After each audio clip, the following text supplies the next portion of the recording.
ஆள் என்டிஆர்ல.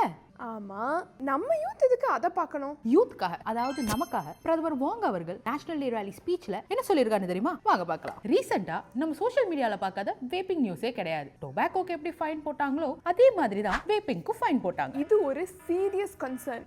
இனிமே இதை ஒரு ட்ரக் இஷ்யூவா கருதி ஸ்டிஃபர் பெனாலிட்டிஸ் போடப்படும்னு பிரதமர் சொல்லியிருக்காரு. அது மட்டும் இல்லாம இந்த வேப்ஸை விற்கிறவங்களுக்கு இன்னும் தீவிரமான ஜெயில் தண்டனை, அபராதம் விதிக்கப்படும். அப்போ அதுல அடிக்ட் ஆனவங்களுக்கு அவங்களுக்கு தேவையான ரீஹபிலிட்டேஷன், முக்கியமா பள்ளிகள், உயர்கல்வி நிறுவனங்கள், தேசிய சேவையில ஒரு மேஜர் பப்ளிக் எஜுகேஷன் டிரைவ் அறிமுகப்படுத்த போறதா சொல்லியிருக்காரு. பாயிண்ட் நம்பர் 2, வாழ்க்கையில முன்னேறதுக்கு ஒரு ரூட் இல்ல, பல ரூட் இருக்கு. ஸ்டார்ட் அப் இருக்கு, ஆர்ட் இருக்கு, ஸ்போர்ட்ஸ் இருக்கு, ஏன் கண்டென்ட் கிரியேஷன் கூட இருக்கு. இத நான் சொல்லங்க, பிரதமர் வாங் சொல்லியிருக்காரு.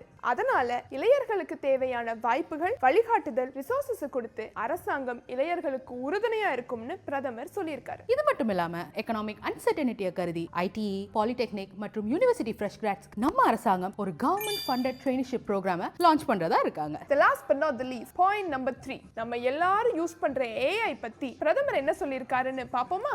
மாணவர்கள் AI யூஸ் பண்ணி ஷார்ட்கட்ஸ் எடுத்துட்டு இருக்காங்க. இப்படியே பண்ணிட்டு இருந்தா அப்புறம் நம்ம ஃபண்டமெண்டல்ஸ் எல்லாம் எப்படி கத்துக்கிறது? அதனால தான் நம்ம பிரதமர் இந்த தொழில்நுட்பத்தை எல்லாம் டு தி ஃபுல்லஸ்ட் பயன்படுத்தி ஒரு சரியான பேலன்ஸை ஸ்ட்ரைக் பண்ணணும்னு சொல்லியிருக்காரு. So, chase your rainbow and blaze your own trail.